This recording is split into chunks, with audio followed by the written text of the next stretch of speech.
What's up guys? Today's video I'm going to show you how you can add apps to your Discord profile. So for that you're going to have to launch a web browser, get logged into your specific Discord account where you would like to add apps. Then you will see a page like this. In here just beside your name you will see settings bar icon, tap onto it.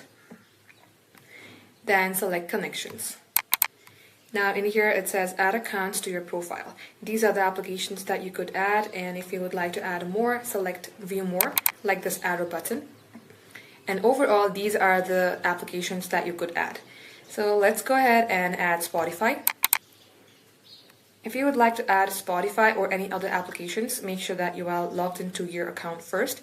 You can either get logged into your account here or open a new tab and get logged in there. So from here, you may go ahead, continue with Google or enter your credentials like your username and email. As you have done that, confirm your action, and after a couple of seconds, once you have verified your registration, you will be able to see the applications in your profile once you have added it. So guys, this is how it's done. Thank you for watching.